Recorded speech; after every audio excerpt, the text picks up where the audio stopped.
So this is the last lecture of the year. Today we're going to finish up the unit. Now, hang on. Shh. And this is a little bit different, but it has some similarities into what we did Friday, or the last time that we met. But this is a little different because now we're working with solids and liquids. And anytime you have a pure solid or a pure liquid, which in this case we do with the silver chloride, pure solids and pure liquids never, ever go into the expression. Okay? And with these types of compounds, they're ionic, which we weren't working with ionic compounds last time. So we're working with what's called solubility product, and this deals with how well this dissociates. The only thing that can go in the expression is aqueous or gas. So if you had, say, like the last time that we worked, we had a whole bunch of gases. Those are good. Those go in the expression. But solids and liquids, that's a no-no.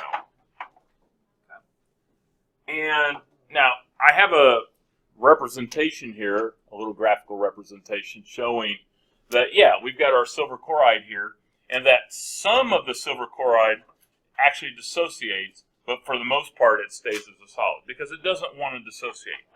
Now, when we say or use the term not soluble, what that means is it doesn't dissociate quite a bit, or at least by 1 molar terms.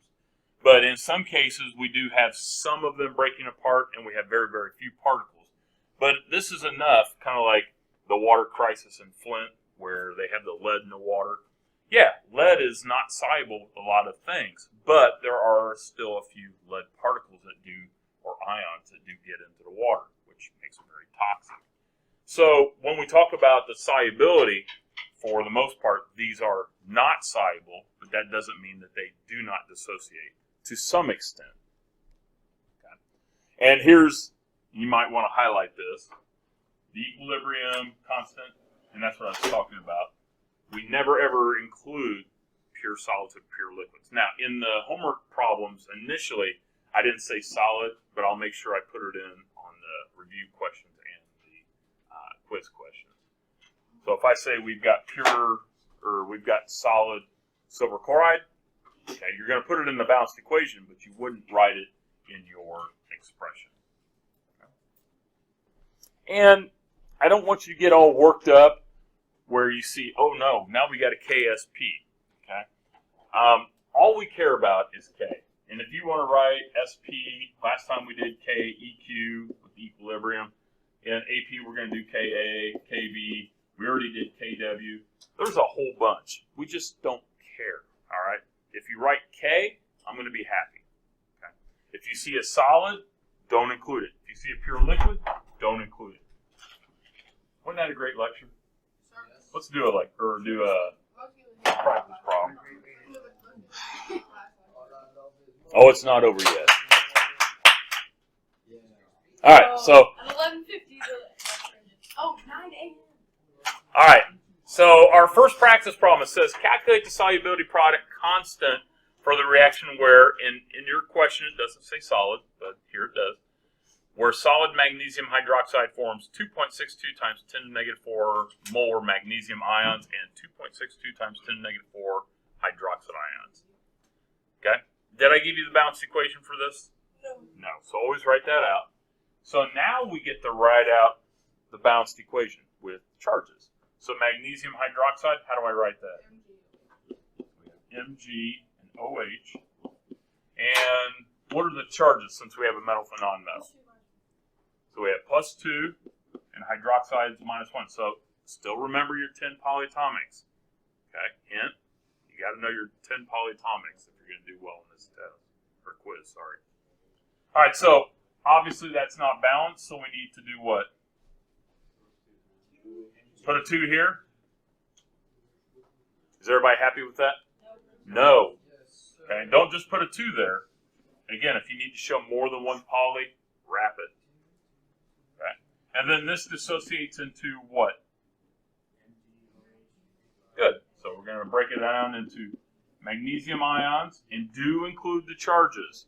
Since we're now working with ions, you must include the charge. Because if I didn't put that +2 there, what am I looking at? Solid magnesium. Okay, so aqueous we do. Now, you don't have to write AQ here, okay? I had that teacher in high school, and then I got to college, and he and she said, no, you don't need to, all right? If it has a charge, that means it's dissociated in water. And then how do I write the OH? We're going to put a 2 in front, and then OH with a -1 charge. Okay? So don't forget that if you have this, and again, the polys stay together. So if you had, say, sulfate, okay, that's the way it's going to look on the other side. Don't break it apart into sulfur and then oxygens. Keep all polys together. All right, so we do have our balanced equation. Okay. All right, so what do we do now? Nope. After you write the balanced equation, you should always write the expression. Very good. So the expression is products over reactants. So who are my products? Mg plus 2. So still use the brackets. And then what? OH with the -1. And what do I do with that? Square it. Good. Now, again, if pure products and pure liquids never go in the expression, how am I going to represent magnesium hydroxide? Yeah. If pure solids and pure liquids never go in the expression, how will I represent it in the expression? That's right, we won't. So that's our expression. So as a heads up, if you have a solid, this is how your expression is going to look. Isn't that cool? Now somebody's like, wait a minute, how can you just dismiss it? Because it's, when we get into AP, okay, we'll talk about these little ice charts that we work with, all right? And we're not going to do it in here. But what this represents as the initial concentration, the change of concentration, the concentration at equilibrium, we would represent these as 0 because we don't start with any. But for the solids, we just dash it out. Dash means that there's something there, but since it's a pure solid or pure liquid, we don't represent it. So that's kind of a long-winded thing for saying that we don't put it in the expression. All right, so if that's our expression, now we can solve. So what do we do now? Plug in our 2.62 times 10 to the -4 for our magnesium, and then what's the concentration for our hydroxide? Same thing. Same thing, good. So 2.62 times 10 to the -4, except squared. Now, if you were good at your calculator, how would you type this in?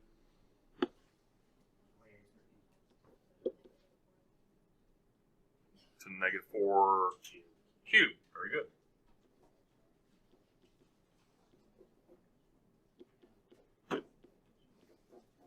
But if you wanted to do 2.62 times 10 to the -4 and then 2.62 times 10 to the -4 squared, cool. It works as well. Uh-oh.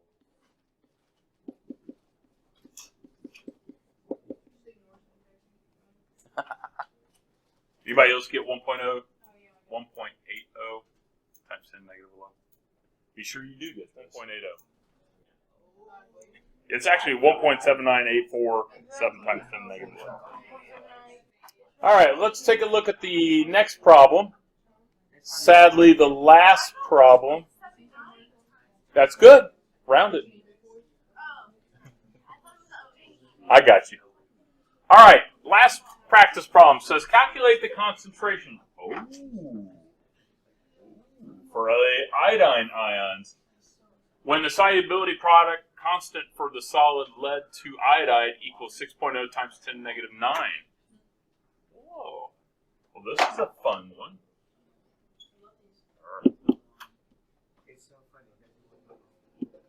Okay. All right. At equilibrium, the concentration for the lead ions is equal to 1.87 times 10 to the -3. Okay. So how do we start off? Right, a balanced equation, good. So Pb, and it has a +2 charge, good. How do you know that? Because the Roman numeral 2, awesome. And then the iodide, how do I represent that? It's I. And what's the charge on each iodide? Each one? -1. So we need 2, right? Okay. And then double arrow. And what are we going to have on the right side? Pb with a +2 charge. And how do I represent the iodide? I2? 2I, very good. These are ions. Okay. So since these are ions, let's make sure that we represent them as ions and not as a diatomic. Remember, it's only diatomic when it's all by itself. Nobody but iodines around. All right, so how would I write the expression? I'd go, what again? Sorry, the expression? No numbers. Pb, good. So Pb +2. And then what? Good. So I -1 and squared. But what's the question asking for here? Of the iodine. So that means that we know the K and we know the lead, right? So rearrange. So we're going to divide lead on both sides. So now our equation looks like this. We've got our K over the lead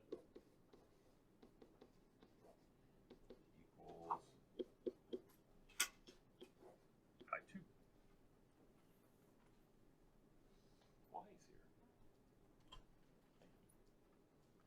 And then we can plug in our values. So our equilibrium constant is 6.5 times 10⁻⁹.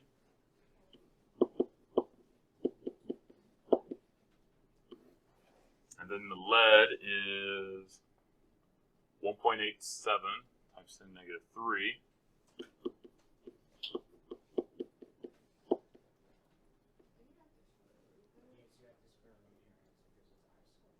Good. So let's get the number here first.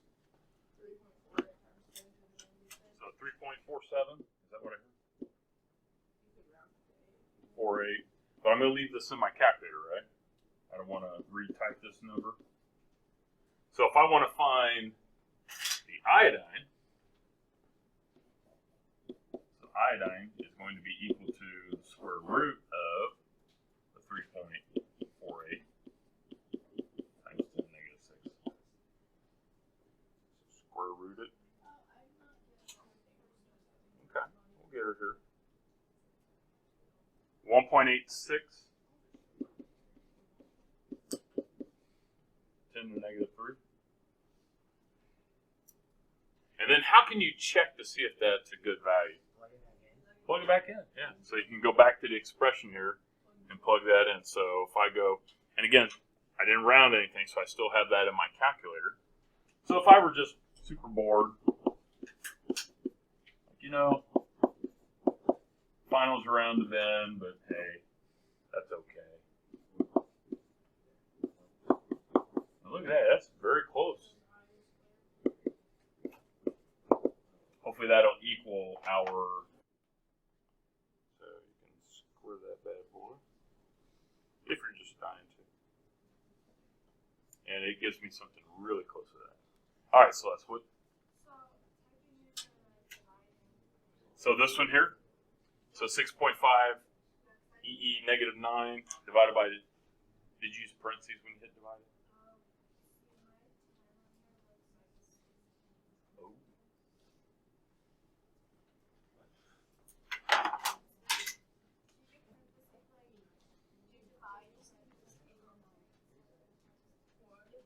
Say that again.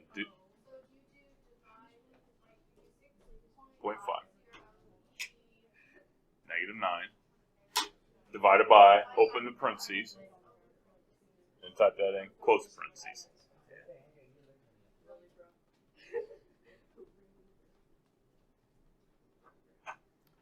Wasn't that fun?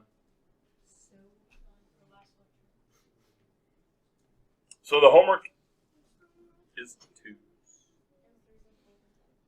Just the 2s. It was so fun. Man. It's all right. We got AP next.